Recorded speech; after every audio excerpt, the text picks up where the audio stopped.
முதல் வாசகம். உன் கடவுளாகிய ஆண்டவரின் தூய மக்களினமாய் நீ இருப்பாய். இணைச்சட்ட நூலிலிருந்து வாசகம். அதிகாரம் 26, இறைவசனங்கள் 16 முதல் 19.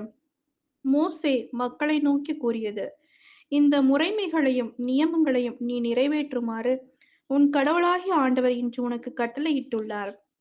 உன் முழு இதயத்தோடும் முழு உள்ளத்தோடும் அவற்றை நிறைவேற்றுவதில் கருத்தாயிரு. ஆண்டவரே உன் கடவுளாய் இருப்பதாகவும் உனக்கு கடவுளாக இருப்பார் என்றும், அவருடைய வழிகளில் நடப்பதாகவும், அவருடைய நியமங்களையும் கட்டளைகளையும் முறைமைகளையும் கடைபிடிப்பதாகவும், அவர் குரலுக்கு செவி கொடுப்பதாகவும் இன்று நீ அவருக்கு வாக்களித்துள்ளாய்.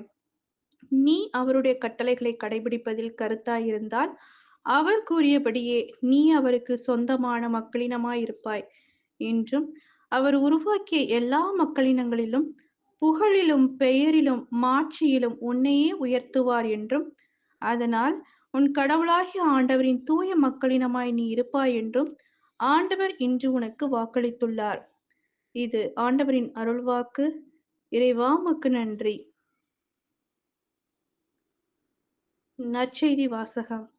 உங்கள் விண்ணகத் தந்தை நிறைவுள்ளவராய் இருப்பது போல நீங்களும் நிறைவுள்ளவர்களாய் இருங்கள். மத்தேயு எழுதிய தூய நற்செய்தியிலிருந்து வாசகம்.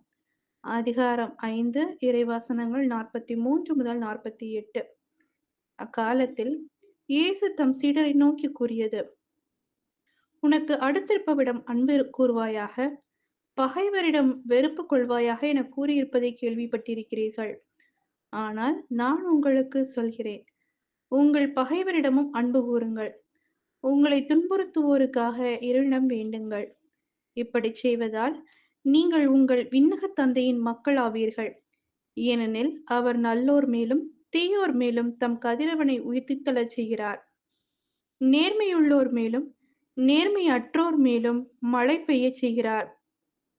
உங்களிடத்தில் அன்பு செலுத்துவோரிடமே நீங்கள் அன்பு செலுத்துவீர்களானால் உங்களுக்கு என்ன கைமாறு கிடைக்கும்? வரி தண்டுவோரும் இவ்வாறு செய்வதில்லையா?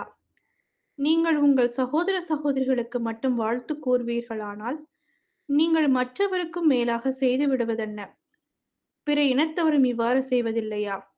ஆதலால் உங்கள் விண்ணகத் தந்தை நிறைவுள்ளவராயிருப்பது போல நீங்களும் நிறைவுள்ளவர்களாயிருங்கள். இது கிறிஸ்துவின் நற்செய்தி. கிறிஸ்துவே உமக்கு புகழ்.